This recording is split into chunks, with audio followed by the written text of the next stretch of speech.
Salut dragi prieteni, eu sunt Robert de la Climasoft. Astăzi o să vă prezint sistemul Vents Twin Fresh R150, unul din cele mai bine vândute sisteme de ventilație cu recuperare de la noi. Sistemele de ventilație cu recuperare de căldură rezolvă permanent problema aerului uzat, problema umidității și problema mucegaiului din încăpere. Astfel o să aveți în permanență un aer perfect, curat în încăpere, fără a fi nevoie să deschideți fereastra. Și acum să aruncăm o privire asupra componentelor recuperatorului. Fața aparatului se poate detașa foarte ușor, fără a fi nevoie să scoatem tot recuperatorul din perete. Avem acces apoi imediat la recuperatorul de căldură ceramic și la filtrele GEPA. Schimbătorul de căldură este construit dintr-o ceramică de cea mai mare densitate și este izolat suplimentar termic pentru a diminua pierderile de căldură către exterior. Filtrele se recomandă a fi spălate de 3-4 ori pe an, însă după 3 ani de zile va trebui să le schimbați. Schimbătorul poate fi și el curățat foarte ușor, va trebui doar să-l aspirați. Aparatul are un panou de comandă cu două butoane.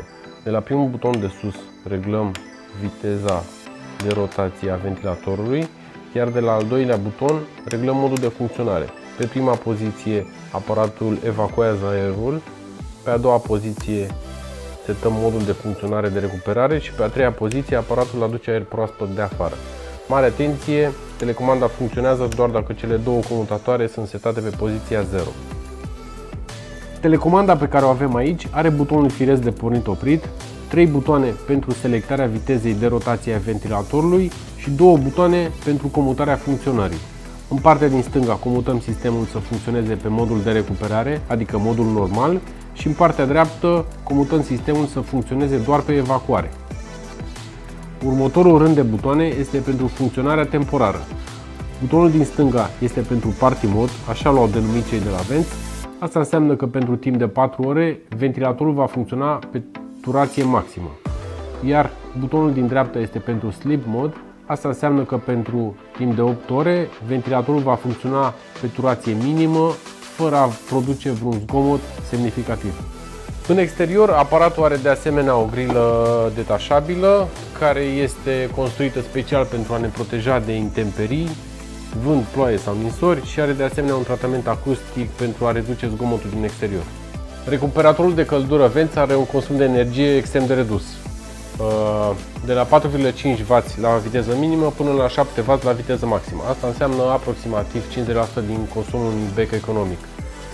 Vents oferă modelul Twin Fresh în două variante, modelul cu grilă exterioară și modelul fără grilă exterioară. Modelul pe care îl vedeți are grilă exterioară și are de asemenea o protecție suplimentară asupra zgomotului din exterior.